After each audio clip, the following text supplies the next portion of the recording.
Et j'ai perdu du poids, j'ai gagné en masse musculaire, en tonus, en cardio. Donc c'est le deuxième ou troisième confinement, bah, je pars à Rio à nouveau, sans date de retour. Si j'avais pas eu l'entorse, Oui. si j'avais pas eu l'entorse de la cheville, ça se trouve je ferais du football, tu vois. Oh Ça non, se pas trouve du à foot, l'OM. non. Puis ils me présentent leur truc en anglais, et je vois ils ont un anglais rital, quoi, un anglais vraiment maqué, un anglais vraiment horrible. Salut les Jujiteros. Aujourd'hui, un invité de marque. Celui qui photographie tous les plus grands événements de Jiu-Jitsu mondiaux. J'ai l'honneur d'accueillir Luca Andreocchi. Bienvenue Luca. Salut Julius, merci de ton invitation. Lucas, ça me fait très très plaisir que tu aies accepté parce que je sais que tu es très très pris. Tu es constamment en voyage pour suivre chaque événement mondiaux en termes de jiu-jitsu, mais tu suis aussi pas mal de personnalités, que ce soit, j'ai vu dernièrement, tu étais avec Benoît Saint-Denis, j'ai vu pour un shooting photo. Lucas, il y a peut-être des gens qui ne te connaissent pas. Est-ce que tu peux te présenter ton parcours, qui tu es, ce que tu fais? Avec plaisir. Merci Julius de ton invitation. Purple Belt Kitchen, ou devrais-je dire Black Belt Kitchen. Bravo encore, je sais que je te l'ai déjà dit en perso, mais bravo pour ta ceinture noire. Merci. Je vois que tu es dans ta cuisine aussi, toujours. Est-ce que tu apprécies la vue, ma vue aussi également? Écoute, on a vu sur Rio, ceux qui n'ont pas reconnu derrière, c'est Rio, hein, on voit le Corcovado, Voilà, là. on a Rio, on a la kitchen, je pense qu'on est bien. On est bien, on est dans l'ambiance. Donc moi je m'appelle Lucas, donc ceinture noire de Jiu-Jitsu brésilien sous David Pierre-Louis, à Infinity Combat. Voilà. Donc mon parcours de vie, rapidement, je suis de la région parisienne, donc de Rueil-Malmaison. Je fais mes études d'ingénieur à Marseille, là où je découvre en fait les sports de combat en 2012. Donc c'est une année charnière qui va faire une bascule entre mon sport d'avant, qui était le foot. Ouais. Voilà, j'étais même en section sportive au collège, dis-toi. Donc j'étais vraiment à 200% dans le football. Voilà, il n'y avait que ça qui comptait. Mais figure-toi que je me fais une entorse de la cheville juste avant de partir à Marseille pour mes études. Donc j'arrive à Marseille, grosse entorse à l'école. Je dois choisir un sport, ok, obligatoire. Bah moi, il n'y a même pas de question, je choisis le foot.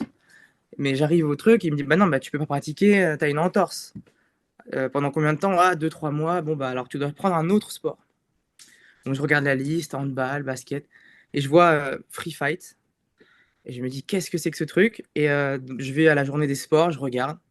J'accroche un peu. Free Fight, MMA, c'était l'ancien nom, mais c'était du MMA. Et je démarre donc le MMA à Marseille, dans mon école d'ingénieur en fait. Et j'accroche, et voilà, donc pied-point, lutte, sol. Donc c'était le dojo Pancras à la Rose, pour ceux qui connaissent. Bon voilà, j'ai tout de suite une préférence pour le sol. Tu vois, j'en ai fait 1 an et demi, jusqu'au jour où je découvre que ce que je fais au sol, ça a un nom. On était sans kimono évidemment, mais ça a quand même un nom, c'est le jiu-jitsu brésilien. Et on me dit qu'on peut faire que cette partie-là, que du sol, en kimono, sans kimono. Et donc je vais tester tout de suite à Marseille, dans le centre-ville. Et puis là, du coup, bah, voilà, j'ai accroché tout de suite, encore plus que le MMA. Donc j'ai continué le MMA pour finir l'année, par respect pour mon professeur Alain Olivieri, que je salue. C'est lui qui m'a donné le goût des arts martiaux. Et, euh, et je finis l'année et derrière j'enchaîne donc 100% jiu-jitsu brésilien donc en 2014, janvier 2014, chez Étienne Claude Jiu-Jitsu Ouais. à Marseille. Voilà, un des seuls clubs du coin à cette époque-là. Il n'y avait pas encore la Gracie Barra, il y avait vraiment très peu de clubs. Plein centre-ville, qu'avec des Brésiliens, ambiance açaï, capoeira, jiu-jitsu. Donc j'étais à Marseille, entouré par des Brésiliens. Je connaissais rien au kimono surtout. Et voilà, j'étais comme à Rio, mais j'étais à Marseille. Et donc, c'était un plaisir de commencer ce sport. Voilà où je commence. Ah ouais. Bah, déjà, je Je- vais rebondir là-dessus, Lucas. Ouais, Moi, je trouve ça incroyable qu'en France, en 2012, tu eu l'option Free Fight, quoi. trop bien. Ouais, Hallucinant, quoi, quand on sait un petit peu toutes les polémiques qu'il y a eu sur ce sport ouais. les années. Ah ouais. Et puis par une école d'ingénieurs d'État Oui, en plus. C'est même pas une école privée, genre à part, c'est une école d'État, enfin publique. Donc c'est ça qui est incroyable. fou. Alors que c'était à l'époque illégal. Oui, complètement illégal en compétition. incroyable. Donc fou. Ouais, ouais, ouais.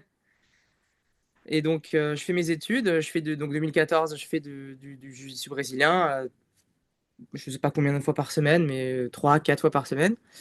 Et puis en 2015, tu vois, j'étais ceinture blanche encore. Je dois faire un Erasmus, donc une mobilité internationale avec l'école. Et en fait, je choisis, bon, j'allie l'utile à l'agréable. Je choisis Rio. Ah. On avait des partenariats avec les universités et tout. Donc en 2015, je vais au Brésil pour la première fois pour faire un stage donc, de 6 mois à Rio dans une université. Et figure-toi que mon maître de stage, euh, Alexander Street, ceinture noire de jiu-jitsu brésilien. Totalement par hasard.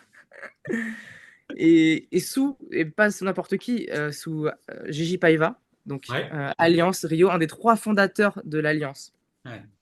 Donc incroyable. Tout de suite, je lui parle de ce que je fais. Je suis là pour ça. Il a compris tout de suite que j'étais pas là pour l'énergie électrique.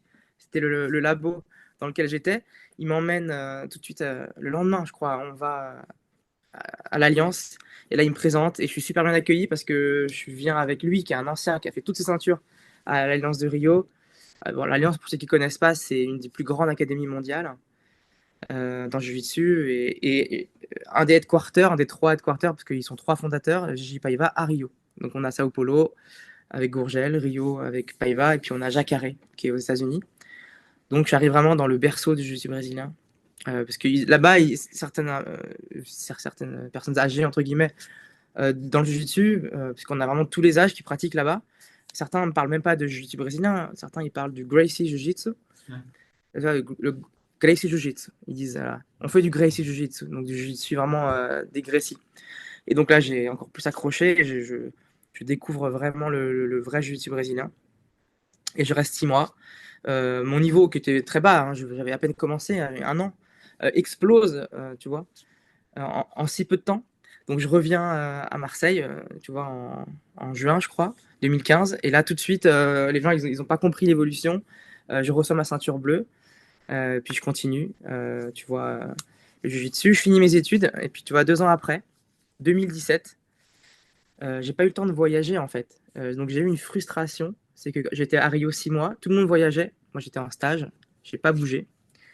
Et donc je décide de retourner avant de commencer à bosser, donc après mes études, de faire une année sabbatique, comme font plein de jeunes en Australie et tout. Moi je suis parti donc à Rio à nouveau pour faire un an, un peu moins, road trip, Amérique du Sud, tout seul, sac à dos, kimono. Et je démarre par Rio, évidemment, là où j'ai quitté donc 2 ans avant. Donc je repars à l'Alliance, je reste 2 mois, et ensuite c'est parti. Et ensuite j'ai fait le tour d'Amérique du Sud en passant par la côte. Voilà, j'ai coupé au niveau de Buenos Aires, j'ai pas fait la Patagonie, mais globalement j'ai après fait un grand cercle. Donc Argentine, Chili, j'ai remonté donc Bolivie, Équateur, Pérou, Équateur, Colombie, traversé l'Amazonie, et ensuite retour au Brésil par la côte, et retour à Rio. Donc Et 9 mois de jiu-jitsu. moi, je t'ai découvert comme ça, Lucas, parce que tu avais expliqué, tu avais raconté ton aventure sur le magazine qui existait à l'époque, JITS. Et Ouais. je parle de 2017 parce que moi, 2017, c'est quand j'ai lancé Purple Bell Kitchen et que en même temps que tu décrivais Ouais. ta péripétie, moi, j'écrivais des recettes pour JITS. Et c'est comme ça que j'ai découvert qui tu étais et que je me suis intéressé à ton travail. Dans le magazine. Ah ouais, Dans le ouais, d'accord. magazine. Bah, figure-toi que je me suis souvenu de ce moment. Donc, je l'ai chopé. J'ai récupéré le JITS Magazine, du coup, Oui, qui c'est celui-là. correspond avec Mathias Jardin, Ouais, avec qui Mathias. Salut aujourd'hui est un Mathias. de mes professeurs qui a rejoint l'académie. Donc, vraiment, tout est aligné. Donc, voilà le magazine. La double page, j'étais pas du tout prêt à ça. Donc, effectivement, il me repère, Raphaël Lévy, et je le salue. Il me repère voilà, sur les réseaux. Je crée un petit blog. Je crée mon compte Instagram le jour où je pars, d'ailleurs. Je n'étais pas du tout réseaux sociaux. Pour raconter un peu, mais très brièvement, je raconte un petit peu ce qui se passe. Voilà. En fait, l'idée, c'était de faire le tour d'Amérique du Sud au travers les académies. Donc, j'ai même fini en kimono au Machu Picchu. C'était bien marrant. Euh, C'était n'importe quoi. Voilà, on a la carte d'ailleurs. On a la carte si on voit un peu. Ouais. Ouais. Mais tu Voilà. dois être la seule personne au monde à être montée au Machu Picchu en kimono, hein. En kimono, en kimono de Jiu-Jitsu, ouais, encore plus. Il y a peut-être du karatéka, peut-être. peut-être. Donc c'était magique, puisque ouais, grâce à ça, on s'est rencontrés en fait, ouais, grâce à Ouais. ça. Donc, et puis Raphaël, bah, si je rebondis sur ça, en fait, il a vu que, voilà, que j'aimais le jiu-jitsu, je faisais un peu de photos, amateur, et en fait, de là, il me propose de faire des photos pour JITS. Donc c'est là, en fait, sans transition, avec mon métier d'aujourd'hui. En fait, c'est là qu'il me propose donc de partir au championnat d'Europe en 2018, puisque là, on est fin 2017, donc je finis mon tour, je raconte cela. Début 2018, Raphaël me propose donc d'aller au championnat d'Europe à Lisbonne, photographier les Français qui combattent pour le championnat d'Europe IBJJF pour JIT Magazine. Mais moi, je venais d'arriver, j'allais commencer à travailler. Je crois que j'ai dû commencer juste après. En tant qu'ingénieur, j'ai quand même travaillé un petit peu avant de faire que de la photo.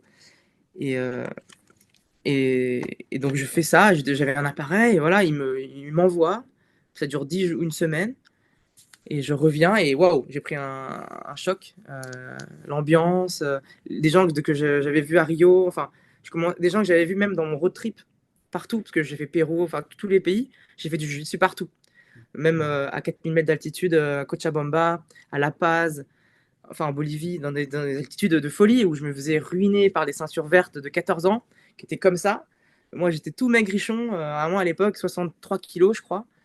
Je tenais pas du tout le physique comparé à ces monstres, même à 14-15 ans, parce qu'ils s'entraînent à des altitudes, ça doit te parler, toi qui viens de la montagne. Le manque d'oxygène, les gars, ils ont des cardio, c'est monstrueux. Donc j'ai rencontré plein de gens de mon voyage aux Europes. Et je me suis dit, mais en fait, c'est ça le jiu-jitsu.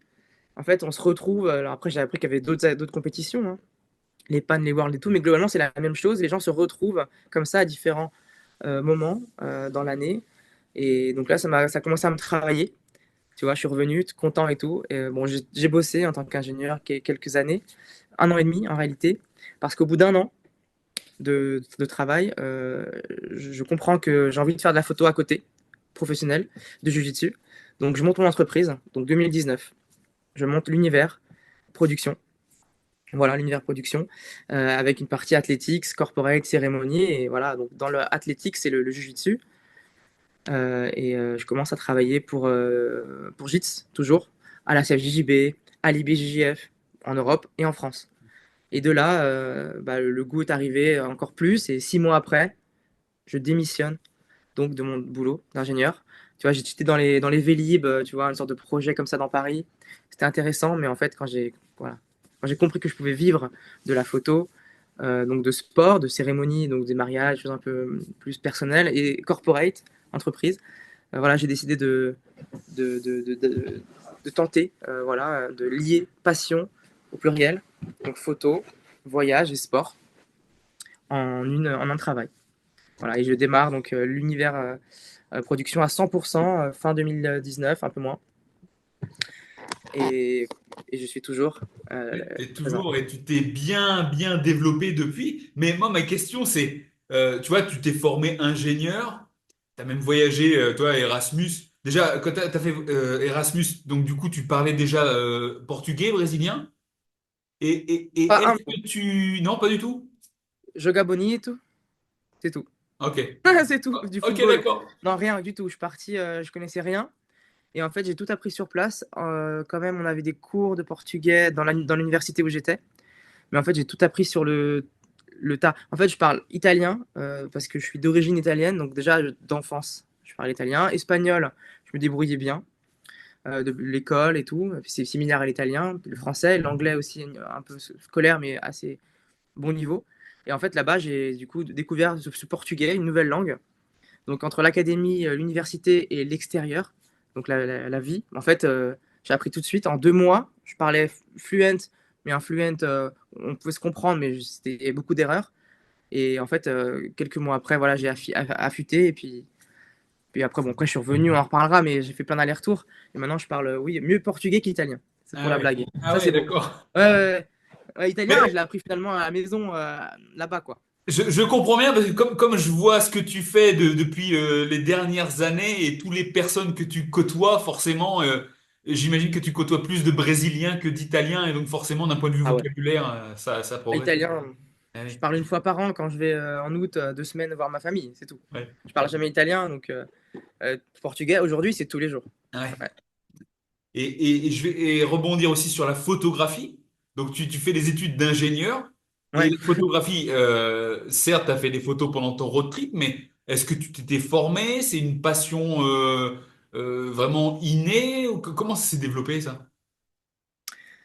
Je pense que j'étais, comme plein de gens, amateur de photographie, tu vois, de voyage, en famille. Tu vois, ma mère nous avait acheté une sorte de réflexe, j'avais peut-être 15 16 ans, un réflexe pour les voyages. Ouais. Voilà, c'est moi qui m'en servais, parce que personne voulait, donc c'était pas prévu, mais je l'ai pris, quoi. Puis je faisais des photos, paysages, portraits, famille et tout. Et puis voilà, je pense que j'avais l'œil. Je pense que tu as raison, il y a une partie d'inné. Puis après, il y a une partie bah, où on développe. On se renseigne, les réglages, comment ça marche, la vitesse, la focale et tout. Et donc voilà. Et puis après, bien sûr, quand j'ai commencé à faire de la photo pour JITS, là, je me suis formé un peu plus. Mais pas d'école, rien de, enfin, pas de grosse formation en tout cas proprement parler. Donc en autodidacte, on va dire, 100%. Maintenant, l'ingénierie fait que, enfin en tout cas, mon école, c'était une école généraliste. J'ai pas fait, tu vois, un truc super technique, genre la chimie ou de la mécanique. C'est une école globalement généraliste où en plus j'ai pris des options encore plus généralistes, type projet, gestion de projet et tout ça. Donc ils t'apprennent à apprendre un petit peu, à être ouvert surtout. Bah, j'ai appris comme ça tout seul et puis c'était technique. Voilà, quand on aime de toute façon, enfin, ouais, toi aussi tu t'es formé dans plein de choses, j'ai vu. Quand on aime, pas besoin d'avoir des, tu vois, ça suffit en fait la passion et la curiosité C'est et ça. ouais, ouais, C'est ça. la motivation. Là, on est à peu près à 2019. Euh, bon, on voit cette évolution et ces opportunités qui se sont présentées à toi et que tu as créées au final. C'est comme tout, on les crée, ces opportunités, hein. Bien Euh, sûr. Comment, toi, entre 2015 et 2019, ton jujitsu, il évolue? Est-ce que tu continues de t'entraîner? Et on parle jujitsu et je sais aussi que tu fais de la lutte à livrer. À quel moment tu as intégré ça? Alors, bah, c'est simple, c'est entre Marseille et mon retour à Paris. Après Marseille, donc 2016, donc ça faisait déjà 2 ans que je faisais du jiu-jitsu. Je finis mes études, je pars un an en Amérique du Sud, je m'entraîne bien. Je rentre à Paris. Je suis pas retourné à Marseille, je rentre à Paris, enfin à Rueil-Malmaison. Et là, du coup, bah, je déménage, donc je dois changer de club. Donc je regarde sur internet les clubs. Je connaissais rien ni personne à cette époque-là, en fin 2017.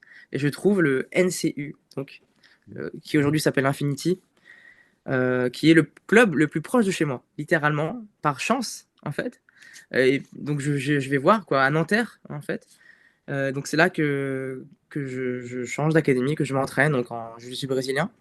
En lutte à livrer également, avec Fabien Brochetel, sous Flavio, tu vois, Santiago, que j'ai rencontré par la suite après, et je suis allé m'entraîner après avec le maître du maître, si tu veux, plusieurs fois.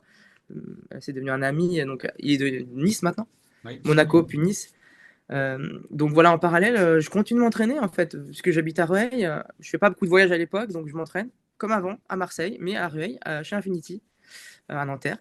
Et donc voilà, la transition était naturelle. Je m'entends super bien tout de suite avec les gens, David, François, Laurent, David Pierre-Louis. Bonne ambiance. Il y a moins de Brésiliens qu'à Marseille, beaucoup moins. L'ambiance est différente. Elle est plus studieuse, je dirais, que chez Etienne Claude, où on était à l'époque. Ça a peut-être dû changer d'ailleurs aujourd'hui. C'était très à la brésilienne à l'époque. Et donc voilà, super, super, jusqu'en 2019. Faut savoir que après, donc grâce à mon métier, enfin à mon métier, mon nouveau métier de photographe sportif, bah, je commence à voyager de plus en plus. Je commence à faire donc des championnats d'Europe, un championnat d'Europe Nogi, les Paris Open, et puis à mes premiers voyages. Alors on arrive vite au Covid. Ouais. Attention, 2020. Bon, tout est arrêté, tout le monde le sait, même au Brésil, pendant la première année, première partie du Covid, confinement. Ensuite, bon voilà, on s'entraîne pas trop. Peut-être vous en Haute-Savoie, c'était différent. Nous, tu vois, on va pas tout dire, hein. Non, mais globalement, on s'entraîne pas trop dans cette période-là. Le monde est arrêté. Et puis 2021, on a du deuxième confinement, troisième confinement, ce genre de choses. Et en fait, Macron, je crois, il y avait une annonce qui allait se faire. Les cas repartaient à la hausse et Macron a dit, bon, bah, tel jour, je referme tout. Ça devait être en février 2021 ou mars. Moi, j'anticipe. Et j'ai fait un move vraiment, vraiment bon. C'est que donc, c'est le deuxième ou troisième confinement, bah, je pars à Rio à nouveau, sans date de retour, parce qu'il n'avait pas du tout prévu. Et en fait, enfin, j'avais une date de retour, mais fictive, où je repoussais. Et en fait, tous les mois, je repoussais d'un mois. Et j'ai passé à nouveau 6 mois à Rio, en 2021. Ouais. Et là, à l'Alliance de Rio, toujours. En fait, à chaque fois que je retourne à Rio, ce sera toujours au même endroit, avec Gigi Paiva. Et qui venait de partir d'ailleurs. C'était son fils qui avait repris, Victor. C'était toujours super. Et donc là, tous les jours du suis brésilien, l'entraînement de 7 h du matin et l'entraînement du soir aussi, la journée, plage. Et grâce, enfin, je ne sais pas si c'est grâce, mais en tout cas, le Brésil n'interdisait pas les compétitions. Ouais. Alors qu'à l'époque, en Europe, zéro. Mm. Au Brésil, en fait, tout le monde était en masque, tout le monde, dans tout le gymnase, sauf les combattants. Au moment de rentrer, ils saluent, ils enlèvent le masque, ils combattaient. Il sort, il remet le masque. Donc j'étais photographe. Il y avait des Rio Open, America Soul, Americano, machin. Il y en avait plein, plein. En 6 mois, j'ai dû faire 4, 5 ou 6 compétitions, quasiment une tous les mois. Et photo, travail, entraînement. Et après, vie à Rio pendant 6 mois. Donc, gros volume d'entraînement, quoi, pendant 6 mois. Exactement. Ça répond à ta question. Même Gros volume plus d'entraînement. Donc, du coup, là-bas qu'ici, en qui fait. dit volume d'entraînement dit le niveau qui monte en flèche aussi. À chaque fois que je vais à Rio, de toute façon, quand on revient de ça, je pense que les gens qui nous écoutent, s'ils ont fait déjà des stages, que ce soit au Rio ou même aux États-Unis, dans des grosses académies, un mois, même un mois déjà, mais alors 2, 3, 4, 6, 6 mois, le niveau évolue, évidemment. Intensité d'entraînement, qualité de sparring, qualité de technique, précision chirurgicale quasiment. Donc ouais, je reviens, je crois que je reviens et rapidement je passe ceinture violette. Alors je suis resté très longtemps bleu, parce que j'étais déjà bleu à Marseille, ensuite un an en Amérique du Sud bleu, ensuite je change d'académie. Quand on change d'académie, le prof te connaît pas, donc il sait pas depuis combien de temps tu es bleu, il m'a pas demandé spécialement. Donc j'ai refait, enfin, j'ai dû passer 3 ans et demi, presque 4, je crois, bleu. Donc voilà, je crois ouais, pendant le Covid, du coup je passe violette à peu près.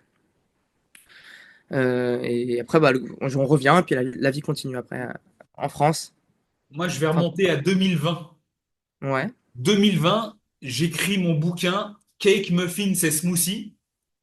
D'ailleurs, exact. si vous ne l'avez toujours pas, les Jujiteros, je mettrai le lien dans le descriptif pour vous le procurer.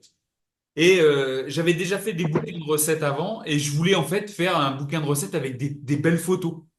Et ben moi, je voulais que ça reste aussi dans le milieu du jiu-jitsu brésilien. Et Cake, Muffins et Smoothie, c'est Lucas qui a fait les photos, qui est venu à la maison et il a mangé toutes les recettes du bouquin. Toutes les recettes. Pendant 3 jours, on n'était que à deux dans la maison. J'ai passé mon temps à cuisiner et toi à faire les photos et à manger. Et à manger. Ah, c'est ça. On C'était a trop pris cool 2 d'ailleurs. kilos en 3 jours là, je crois. C'est des recettes saines, mais que si tu manges, même si tu manges un truc sain, t'en manges des tonnes. Du sein, mais trop, c'est trop, quoi. Ah, complètement. On C'était n'en génial pouvait, d'ailleurs. on n'en pouvait plus à la fin d'ailleurs, je crois, hein. Ouais, ouais, vraiment. D'ailleurs, je suis même reparti avec des Tupperware, évidemment. J'en ai donné Ouais. à tout le monde, ma mère, machin, tout le monde a adoré. Dans le train, je mangeais, les gens ils regardaient parce que c'est des trucs particuliers hein, quand même, hein. C'est pas des choses qu'on voit tous les jours. Oui, t'avais des muffins, des cakes salés, des trucs énormes. Ouais, ouais. C'est top, c'est top. Donc, ouais, je tenais quand même à le repréciser, quoi, parce que c'est pour dire, ceux qui savent pas, mais Lucas, vous avez compris, il est dans le game depuis un sacré bout de temps, donc depuis 2017. Là, au moment où on filme 2024, donc ça fait 7 ans. Il y a eu quand même un nombre un paquet d'événements sportifs auxquels tu as participé en tant que photographe, que tu as couvert. Tout. J'aimerais que tu me parles aussi des stages que tu as couvert, parce Ouais, que tu vas souvent en Sardaigne, il me semble, ouais, c'est vrai. ce stage avec ces... Bah, tu vas nous en dire plus. Oui, bah, en fait, c'est le BJJ Summer Week. Ouais, Donc, je crois c'est pareil, ils m'avaient rencontré à Lisbonne en 2019. Et donc, j'ai fait 4 années consécutives. Donc, c'est en Sardaigne, ça dure une semaine. Mais en fait, je reste 2 semaines, un peu avant, un peu après. L'ambiance est vraiment bonne. On a démarré, je crois, il y avait 200 personnes. Ça devait être la deuxième ou troisième édition. Et tous les ans, bah, ça augmentait. Là, je crois qu'aujourd'hui, je n'y suis pas allé cette année, mais il devait être 800, un truc comme ça. Et en fait, c'est fou parce que il y a à peu près 20 professeurs. C'est monstrueux. Alors, aujourd'hui, c'est monstrueux. Avant, il y en avait peut-être une quinzaine, mais globalement, c'est des cours toute la journée avec des profs différents. Donc, on peut faire de temps en temps un stage 2 fois par an, mais en fait, là, c'est 4-5 par jour. Donc, sur une semaine. Donc, en fait, tu as un nombre de volume de stages énorme. Donc, je photographie, je filme, je fais du réseau avec les athlètes, les profs. Donc, c'est là, en fait, où vraiment, je commence à faire vraiment du réseau. C'est au Summer Week. Et c'est ouf parce que après, j'ai vu que grâce à ça, ça a fait des liens quand je suis allé au World, au Pan, au Brasileiro, à la DCC, des gens que j'avais vus. Tout se connecte parce que le Jiu-Jitsu, c'est un super petit monde. Ouais. Vraiment tout petit monde. Et donc, Summer Week, tu as 15-20 top professeurs. Ils se connaissent. Tu rentres dans le cercle et là, c'est parti. Et donc, en plus, je m'entraîne aussi. Ah Je oui. m'entraîne. Et puis, c'est tellement des techniques de fou que j'apprends beaucoup, même au Summer Week en tant que photographe. Parce qu'en tant que photographe, on est là, on regarde tout au détail, on filme aussi. J'ai une petite caméra, je filme pour moi, en fait, hein, parfois pour faire un peu de réseau social. Mais globalement, j'ai appris énormément grâce à ces stages. Et j'invite tout le monde d'ailleurs à aller à n'importe quel stage. Je trouve que c'est vraiment bien parce que les profs, en général, ils montrent leur game, en fait, leur propre jeu, leurs techniques les plus efficaces. Et souvent, vu que c'est pas un truc qu'on fait tous les jours, on s'en rappelle.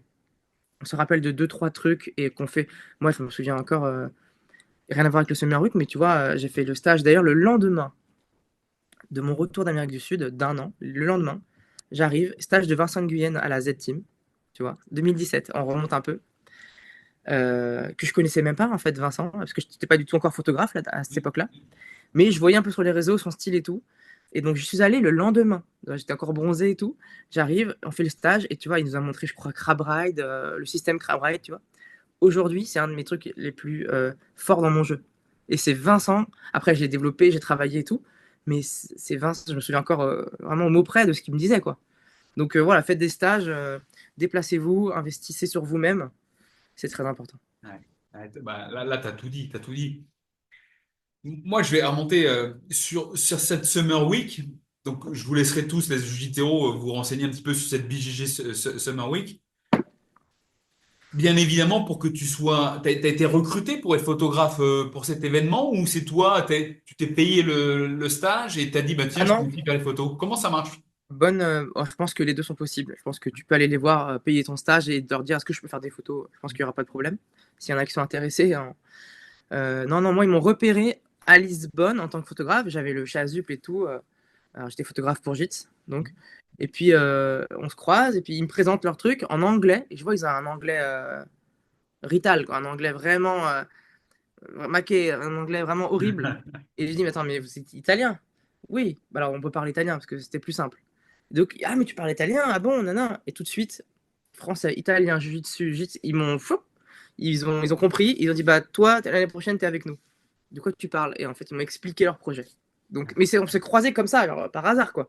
On se croise et puis, photo, jiu-jitsu, tu vois, on parlait à peine anglais, quoi. On parlait même pas anglais. Donc, ouais, ils t'ont recruté comme ça, ils t'ont dit, toi, tu viens nous rejoindre pour le BJJ Summer Week. Et, Ouais, ouais, et ouais, et puis, puis je pouvais faire du sport sans problème, tranquille. Ouais, ouais, c'était un partenariat. Enfin, je travaillais pour eux, mais c'était pas, je devais pas leur produire des quantités astronomiques, donc je pouvais m'entraîner. Voilà. ouais. On voit quand même sur ce parcours, tu vois, toutes ces planètes qui s'alignent, tu vois. Je veux Ces dire, études. l'univers était aligné. L'univers, le nom que tu utilises, quoi, vraiment, c'est vraiment ça, c'est vraiment fort, quoi. Tu vois, les études, quel sport est ouvert à moi? Tiens, il y a un club à côté, les études, le prof à Erasmus qui fait du Ah ouais, ça c'est jujitsu, fou. tu viens dedans, voilà, tout est vraiment aligné. C'est vraiment Et top. oui, et ce nom, l'univers, c'est vrai que bon, moi j'étais un peu geek, un peu, tu vois, scientifique, tout ça. J'ai toujours aimé les étoiles, l'univers, les trous noirs, enfin tout ce qui était un peu qui dépassait l'entendement. Et du coup, bah, je pense que bon, après mon surnom un peu était Lulu à l'époque, enfin toujours aujourd'hui d'ailleurs. Donc l'univers, Lulu, Lu avec apostrophe après le U, voilà, le nom est venu comme ça. Et d'ailleurs, au moment où j'ai créé l'entreprise, en fait, JITS, avec qui je travaille régulièrement, bah, il me redemande en fait si je veux présenter un peu bah, euh, mon entreprise, en fait, parce que 2 ans avant, donc je fais un article sur mon parcours en Amérique du Sud, mais je ne parle pas de moi personnellement, je parlais que du parcours. Et puis là, 2 ans après, je bosse pour eux et j'ai créé l'entreprise. Donc, dans le JITS Magazine numéro 28, donc d'ailleurs, c'est le dernier papier. Il n'y a Ouais. plus de JITS après celui-là. Donc, je suis aussi dans le dernier JITS, tu vois, mais qui concerne là, cette fois-ci, uniquement mon entreprise que je venais de créer avec le logo que personne L'ancien doit logo, connaître. ouais. L'ancien logo, voilà, l'univers BJJ. L'univers BJJ, quoi. Avec, ils ont mis quelques photos des championnats de France CFJJB. Ouais. Voilà. La Réunion, championnat de la Réunion aussi avec la CFJJB. Donc je commençais déjà un peu à être avec la CFJJB, voilà. Ouh, attends, l'open mat féminin. Le L'open mat premier, quel féminin. c'était? Alors, c'est même pas CFJJB, c'était un truc MK Team. Ouais. Panda, voilà, qui organise ça. Amandine Laurent, voilà, je fais leur connaissance, qui aujourd'hui sont athlètes que je suis, tu vois. Enfin, c'est fou. C'est vrai que c'est un monde tout petit avec les médailles de la CFJJB en forme de Tour Eiffel. C'est Ouais. quand même incroyable ce truc. Championnat de France, CFJJB. Donc voilà, je leur rends hommage à nouveau ce magazine qui, franchement, c'est fou. Il y a 28 éditions. Tous les trimestres, ils ont mis à l'honneur, je pense, toutes les personnalités françaises du Jiu-Jitsu. D'ailleurs, je les ai tous. Et figure-toi que je les ai tous achetés, euh, tu vois. Je veux dire, en tant que passionné pur. Avant Ouais. même de travailler pour eux, j'étais déjà client et je les ai absolument tous. Donc j'ai une petite collection là de 8 magazines. Et c'est dommage, bon, bien sûr qu'il n'y a plus d'aujourd'hui, mais bon, c'est les papiers. Le papier, bon, on est à l'ère du numérique. Mais tu vois, pendant Comme que ça. t'en parles, moi j'en profite aussi pour remercier Raphaël, qui était à l'initiative de ça, parce que moi j'ai lancé aussi Purple Belt Kitchen grâce à JIT, hein, donc Bah, tu vois, par merci contre, Raphaël. il a lancé clairement, il nous a lancé quoi. Ouais. Moi, s'il m'avait pas repéré, tu vois, dans ce truc, j'aurais pas raconté mon histoire en Amérique du Sud, il m'aurait pas proposé de faire des photos. Bon, après, on peut remonter, évidemment. Si j'étais pas allé en école d'ingé, j'aurais pas découvert à Oui. Marseille le free fight. Si j'avais pas eu l'entorse, Oui. si j'avais pas eu l'entorse de la cheville, ça se trouve, je ferais du football, tu vois. Oh Ça non, se pas trouve, je du serais à foot, l'OM. non. Non, mais c'est fou. Finalement, Ouais. moi, j'ai tendance à dire, c'est grâce à l'entorse que je fais du Ouais. jiu-jitsu aujourd'hui, tu Dingue, vois. dingue. Ouais, dans la vie, tu vois, on peut remonter, hein. Et là, maintenant, Lucas, bah, tu vois, tu disais maintenant, t'es ceinture noire. Donc, bien sûr, tu as bien évolué. T'es ceinture noire en jiu-jitsu. Lutte à livrer, t'es ceinture quoi? Noire aussi? Marron encore. Marron. Bon, Marron, c'est ouais, voilà, pas bien. voilà, t'es là. Donc, ça veut dire que tu as continué de t'entraîner, on le sait. Et puis, dans le même temps, moi, j'ai pu suivre aussi cette évolution dans ta couverture photographique. Bah, tu vois, au début, c'était championnat de France. Au niveau IBJJF, bon, quand tu étais au Brésil, je comprends que tu aies filmé les événements locaux. Mais après, tu es allé plus souvent au World. Et puis Ouais, ensuite, on t'a vu dernièrement à l'ADCC. c'est fou, fou, fou. Tu peux nous en parler un peu plus? Ouais, Comment tu donc te là, fais recruter ou bien est-ce que ouais. demandes un accès? Comment ça se passe? L'évolution est exponentielle, ouais, entre 2022 et 2024, elle est exponentielle, mais tout démarre officiellement parce que quand c'est avec JITS, en fait, c'est grâce à JITS. Voilà. Donc c'est eux qui prennent les accrèdes et qui m'envoient. Donc j'ai rien à voir avec les fédérations, soit CFJB, IBJJF. Mais une fois que JITS n'existe plus, et je pense que c'est le Covid à peu près, bah du coup, je connaissais. Du coup, j'avais un pied déjà dedans, dans les deux fédés. Et donc, alors, comment ça s'est passé? Alors la CFJJB, bah, je pense qu'on a commencé, voilà, au France 2019. Ouais, France 2019, à parler ensemble et plus avec JITS par l'intermédiaire. Donc là, bah, j'étais déjà dedans. Donc il y a pas de, je ne contacte pas, je suis déjà là. Et on a commencé à travailler ensemble. Alors en 2020, en fait, Covid, donc plus de compétition et tout. Et là, je pense qu'ils avaient le temps de développer la partie réseaux sociaux, qui n'était pas du tout développée avant. Et donc là, je commence à travailler avec eux, mais pas que sur les photos, sur la partie médias sociaux. Et donc, j'ai commencé à faire un peu de community management pour eux. Et puis, je crois qu'un an après, j'ai pris la partie responsabilité média. Donc, organisation des médias par compétition, suivant les besoins, le nombre de tatamis, le nombre de combattants, ce qu'on avait besoin. Donc aujourd'hui, en fait, à la CFJB, donc depuis 4 ans, je travaille donc pas que photographe du coup, mais je fais community management et je suis le responsable média. Donc, c'est un boulot presque quotidien. Enfin, c'est un boulot, on va dire, mi-temps, si on peut comprendre, où on travaille presque tous les jours, du coup, sur la partie réseaux sociaux, à développer le sport médiatiquement en France. Donc voilà, sur Instagram, tu vois, pour chiffrer un peu, je crois que le compte, il devait avoir 2 000 abonnés quand j'ai pris le compte. Aujourd'hui, on doit être à 32 000 abonnés, je pense. Donc, alors c'est un travail de collectif complètement, avec de la vidéo, de la photo, des petites capsules en story, des super visuels. On a un super graphiste. Vraiment, tout est aligné là aussi. David Giorzetti, donc que je salue également, il met beaucoup de moyens et il a commencé à en mettre dans la partie com à partir de 2020. Ouais. Je pense qu'avant, il était focus compétition, tu vois, structure. Et maintenant, que ça s'est carré, bah, maintenant, il développe les partenariats. On est avec enfin, sous France Judo depuis quelques années. C'est excellent. L'IBGF, il est avec eux depuis très longtemps. C'est lui qui organise donc les IBGF à Paris. On a fait les Europes 2 fois à Paris, monstrueux. Ouais, il y aura sûrement d'autres surprises qui vont arriver également. Mais on Euh, voit bien quand même que depuis 4 ans, il y a eu vraiment une explosion déjà du nombre de licenciés en jiu-jitsu brésilien. ouais. Ça fait Le- x2 quasiment tous les ans, tu voilà, vois. C'est ça. 5, 8, 15, 25, jusqu'à juin dernier, donc 25 000, Le tu nombre vois. de compétitions qui augmente et bien sûr le nombre de participants aussi qui augmente Ouais, aussi proportionnellement. ouais, C'est impressionnant. Et la chose aussi qu'on peut aussi, moi vraiment j'adore, c'est la qualité de l'arbitrage ouais, des à arbitres tout niveau. français, quoi. D'ailleurs, on le voit au niveau international, hein, quand on voit Bien sûr, qui de chez nous va aussi pour les grandes compétitions internationales. c'est Vraiment, sûr. moi, Ouais, David Giorzetti, je vois sur les 4 dernières années le gros boulot qui a été fait. Et bien sûr, ils ouais, sont entourés. Avec c'est France ça. Judo, ben, ça a donné aussi un essor C'est à la ça. La fédération. qualité, je pense, d'un bon manager, c'est pas d'être bon en soi. C'est évidemment qu'il sort pas de nulle part, mais c'est aussi de savoir s'entourer.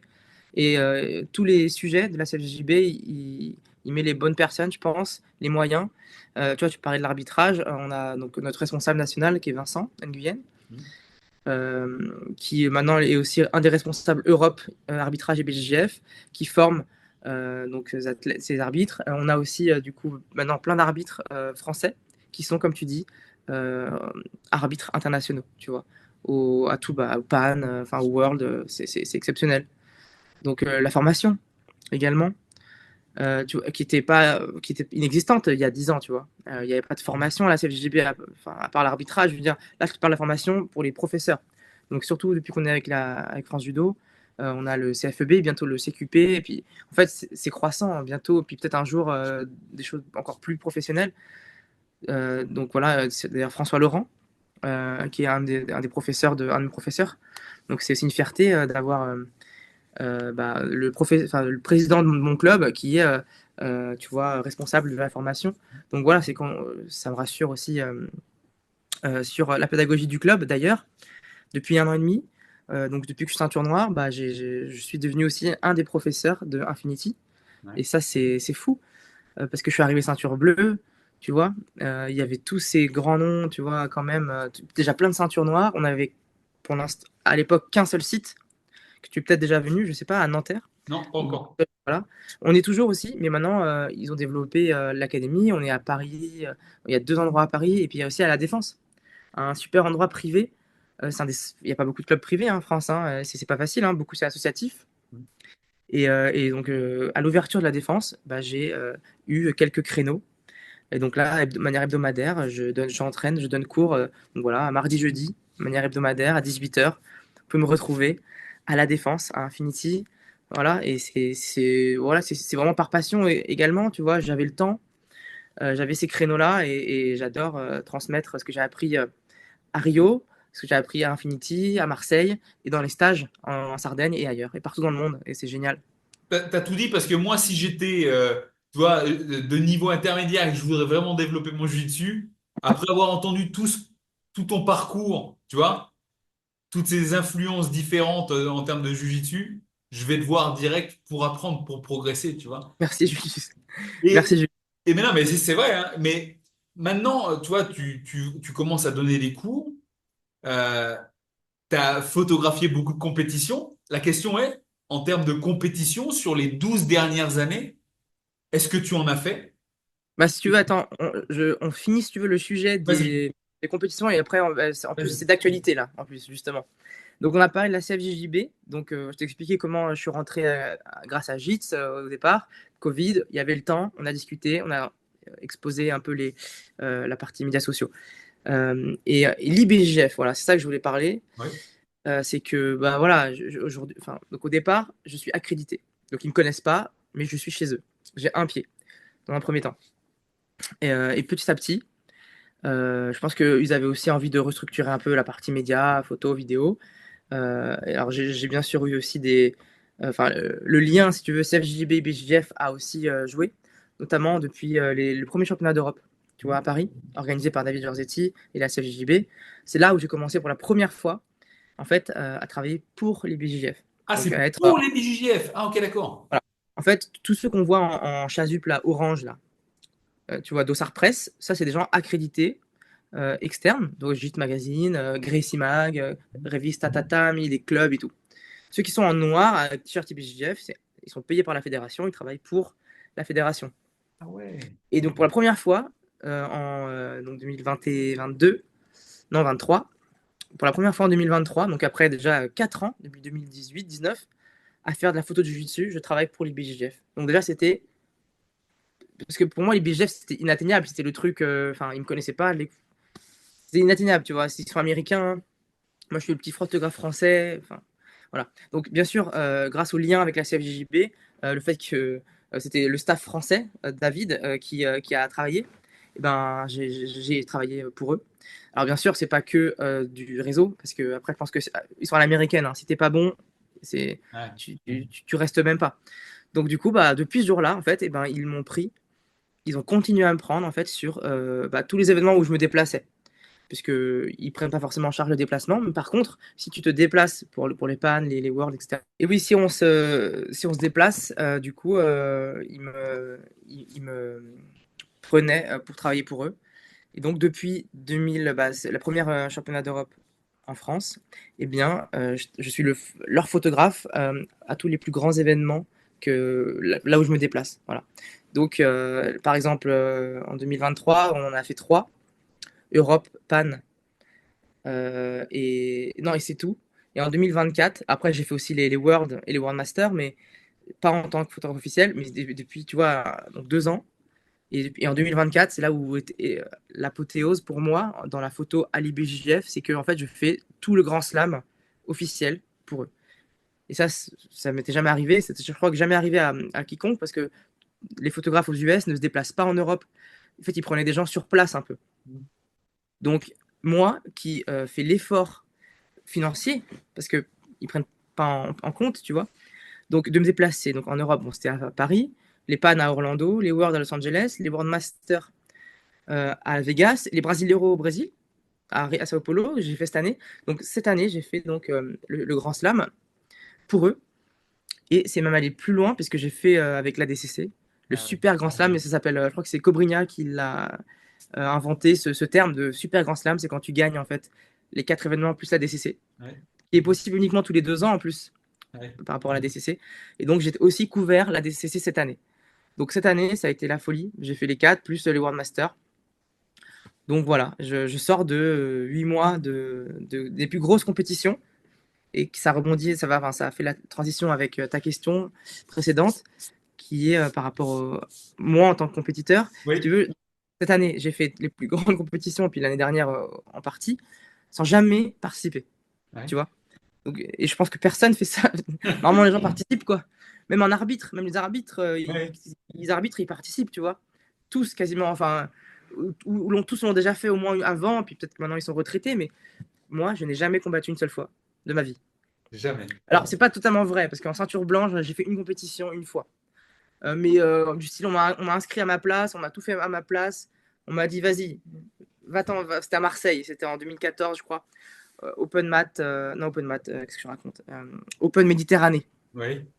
Enfin, je l'ai même oublié si tu veux. Enfin, bref, je me souviens de rien. Je me souviens de rien. Je me suis pas endormi, hein. On m'a pas endormi, mais je me souviens de rien. Et donc, je n'ai jamais combattu, quoi, si tu veux. Surtout depuis que je travaille et que je voyage et que je connais le jiu-jitsu, tu vois. Quand je fais ça, je crois que j'avais 1 an de jiu-jitsu, je connaissais même pas les règles. À l'époque, c'était n'importe quoi, hein. Non, je dis à tout le monde, petite parenthèse, apprenez les règles, lisez le règlement. C'est pas si long, ça va très vite, ça se lit assez bien. Moi, je l'ai lu dernièrement, justement, parce que donc j'ai annoncé que j'allais faire ma première compétition. J'ai pas dit où encore, ni quand, mais je peux te lâcher l'exclusivité tellement c'est attendu. Allez, vas-y. Pas du tout le monde s'en fout. Mais je fais l'Open de Meudon, voilà. Je participe à l'Open de Meudon. CFJJB, pour moi, attention, hein, grosse compétition, hein. Alors, d'ailleurs, les braquettes, enfin pas les braquettes, la liste des participants est sortie il y a quelques jours. Donc voilà, on est trois dans la KT, voilà, donc poule de 3, donc un, deux ou trois combats, Bien. suivant l'agencement. Donc tu vois, ceinture noire, première compétition, 60, moins de 76 kilos, c'est parti. Mais comme quoi, tu vois, pour quelqu'un qui écoute, tu sais, souvent, on se dit, ouais, mais si je veux progresser en jiu-jitsu, au niveau des ceintures, je dois absolument faire des compétitions. C'est Alors fou, je te, quoi. te coupe, c'est pas effectivement, c'est vrai, mais c'est pas je dois.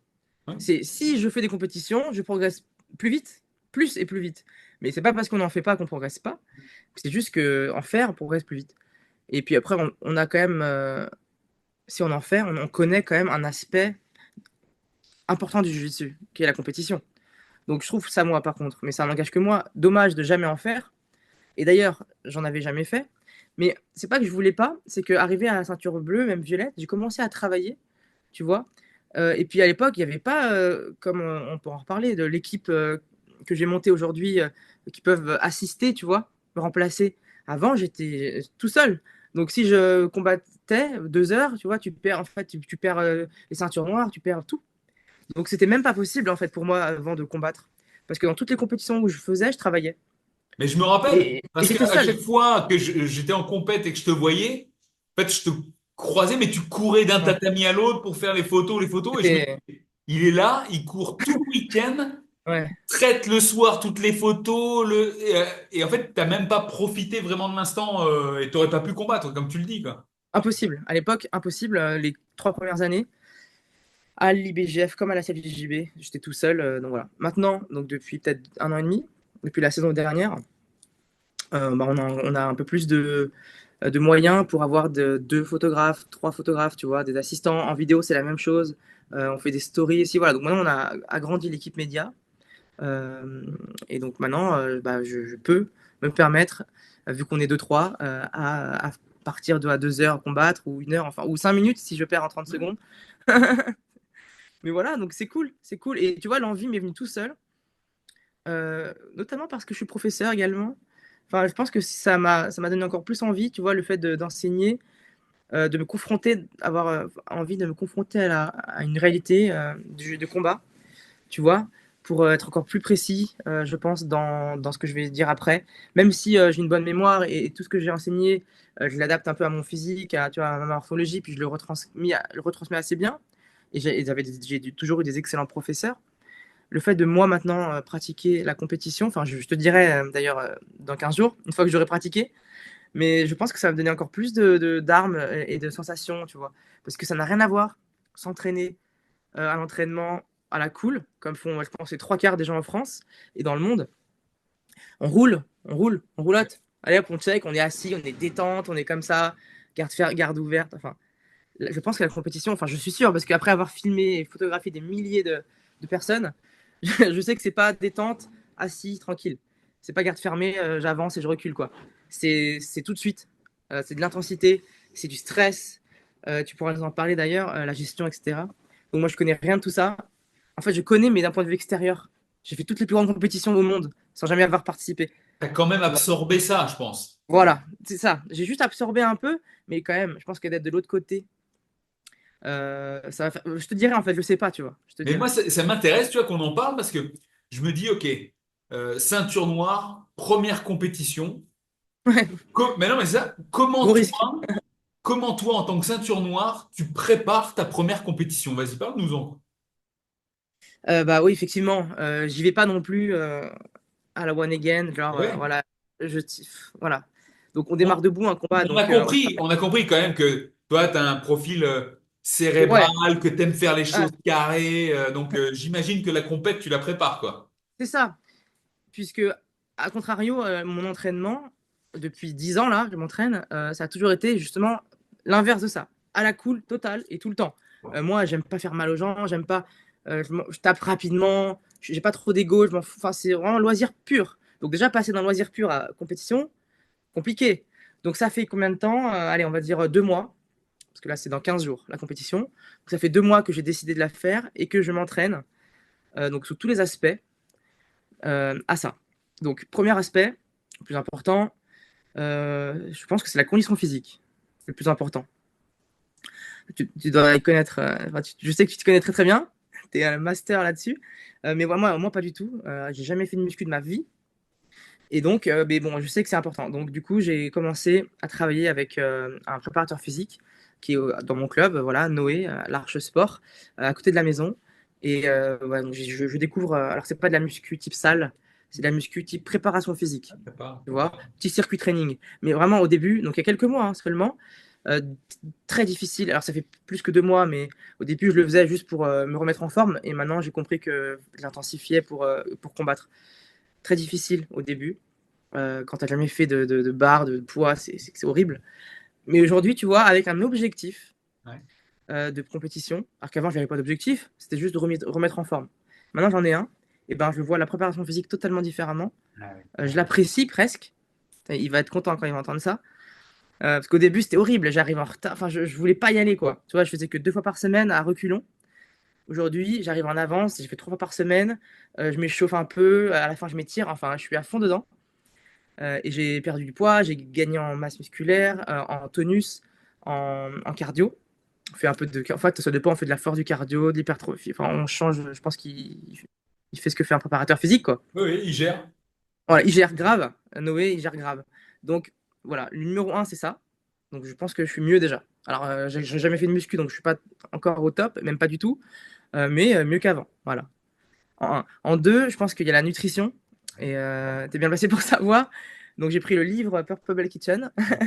Je fais les recettes dans l'ordre. Non, pas du tout. Non, je suis aidé aussi sur ça. J'ai beaucoup de chance. Je travaille avec une nutritionniste, Anna Fontaine, que peut-être tu connais, une française. Anna, je la connais parce Ouais. qu'elle est en photo sur mon tout premier bouquin, Mais non, tu Haute savais pas? somme de maths, parce qu'elle était sur Genève avant. Oui, absolument. Et ben moi, donc, comme je cherchais une fille aussi pour faire les photos sur mon bouquin, elle est en Incroyable photo sur ça. mon bouquin. Et Anna, ça a été une de mes premières clientes avant même que je sois Purple Bell Kitchen, tu vois. Incroyable. Alors là, je savais pas. Ah voilà. Ok, bah, Anna, je la connais très bien maintenant. C'est même une amie maintenant. On est assez proches. On discute beaucoup de nutrition, de jiu-jitsu, de voyage. Elle est actuellement au Brésil, tu vois, à le moment où on parle. Elle rentre bientôt d'ailleurs, elle repart maintenant, elle travaille à distance aussi. Elle fait que la nutrition. Donc c'est AF NutriBalance sur les réseaux et elle est professionnelle, t'as vu, elle est à l'écoute, elle prend le temps. Donc et grâce aussi à elle, bah, j'ai totalement rééquilibré mes repas, les encas entre les repas. Elle t'explique aussi comment fonctionne ton corps. C'est pas simplement tu manges des légumes et des protéines, hein. Non. Attention, hein. C'est totalement global, hein. Le Ouais, ouais. sommeil, la récupération, c'est fou. Des petits compléments alimentaires, tu vois, moi j'étais pas trop pour, tu vois, mais tu vois, des petits problèmes, des petits bobos, tendinaux, pâtis et tout ça, elle m'a donné vraiment des bons trucs. Donc bah, ça se passe bien de ce côté-là aussi. Voilà, et bon, après le troisième point, c'est évidemment le jiu-jitsu. Donc voilà, évidemment, qui pour moi n'est pas le plus important parce que le travail est fait, si tu veux. Ça fait 10 ans, voilà. Je pense qu'arriver à un niveau, bon, on sait tous passer une garde, renverser. Après, ça joue sur des détails et puis sur l'explosivité, etc., etc. Mais quand même, on a intensifié. Donc, mes professeurs aujourd'hui sont David Pierre-Louis et Mathias Jardin. Euh, et donc, on intensifie, on fait du spécifique. Donc, on entraîne une fois par jour en jiu-jitsu brésilien, ok. En plus des cours que je donne, je m'entraîne juste une fois par jour, du lundi au samedi. Donc 6, 5 à 6, ouais, allez, des fois j'en saute un peut-être, si j'ai un peu mal à l'épaule ou quoi. Mais voilà, 5 à 6 entraînements par semaine. 3 fois par semaine la préparation physique. Je fais 2 fois par semaine du yoga. Donc pour, voilà, on connaît le yoga, quoi. Tu vois, la flexibilité, le tonus, l'équilibre, le gainage, et voilà. Puis j'aime bien la pratique, ça me relaxe également. Euh, et donc, on ne travaille pas vraiment sur la technique, hein, on est plus sur de l'intensité de combat, sur des situations mises en situation de début de combat. Comme je disais, hein, le combat commence debout, alors que 99% des clubs, j'en ai fait à des clubs, hein, Ouais. déjà il y a trop de monde, donc on ne va pas commencer à, tu vois. Donc on démarre au sol, on check, on a un qui est debout ou qui est au sol, à moitié assis, à genoux, on ne sait pas trop. On se lève, on compte pas les points, tout ça. Alors là, on commence à compter les points, à démarrer debout, on est moins dans la salle, on fait des groupes, et puis on travaille le début de combat. Voilà. Ouais. Très Qui est, d'ailleurs, important. tu connais la statistique en compétition par rapport au début de combat sur la victoire ou pas? Ben, je crois que souvent, il y a l'écart de points correspond à la projection qui a lieu en début de combat, quoi. Au premier, c'est ça, au premier point. Alors, c'est pas forcément la projection, ça peut être aussi le tirage de garde réussi également. Mais Donc, soit la projection, soit le tirage de garde réussi qui va mener à la victoire. Je crois que c'est 75% ou 80% de celui qui tire la garde en premier et qui réussit va derrière gagner parce qu'il va renverser au bon moment et garder la position ou avoir un avantage. Enfin, c'est fou. et toi, c'est bien de mettre en place, de prendre en compte ces statistiques et cette réalité du terrain pour Ouais, travailler quand on est un compétiteur, tout ce qui est technico-tactique, tu vois, pour savoir sur quoi focaliser son attention, parce qu'en fait, au final, ce qu'on veut en compétition, c'est gagner. On n'y va pas non plus pour ramasser les champignons. C'est gagner, être efficace, marquer des points. Certes, on veut aussi soumettre, mais il y a cette notion de points qui nécessite d'avoir une connaissance du règlement et justement absolument. ces statistiques de ce qui se fait. Ah oui. C'est ça. Donc là, je pense qu'on a fait le tour sur la préparation, que ce Ouais. soit Ah, donc, le physique, l'alimentation, l'entraînement de ah, voilà. jiu-jitsu pur. Voilà, après, je vais voir comment ça se passe sur les 2 dernières semaines, s'il faut intensifier, garder, reposer, je sais pas trop en fait. Donc, peut-être tu peux nous en dire un mot sur Eh ben, juste moi, avant la compétition. personnellement, juste avant la Ouais, compète, s'assurer déjà qu'au niveau du poids, tu es bien, tu vas réguler ton alimentation, mais ne pas faire dépendre ton poids que de ton activité physique, tu vois, pour que tu puisses aussi lever le pied physiquement, pour que nerveusement, tu sois frais le jour de la compétition. Tu vois? C'est nerveusement, vraiment ok. ça. C'est un paramètre que je connais pas du tout. Moi, personnellement, les 48 heures avant la compète, je ne faisais rien. Allez, si j'allais marcher, quoi, tu vois, Ouais, ouais, mais ouais. je faisais pas d'activité physique. Pour que tu gardes en fait cette envie aussi. Voilà, tu montes, Ouais. comment on appelle ça?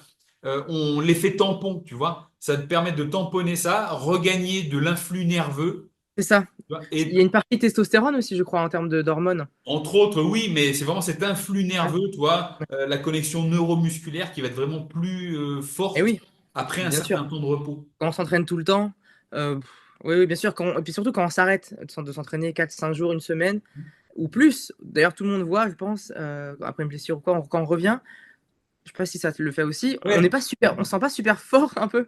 ouais. Et bon, parce que je sais pas, on est focus, tu vois.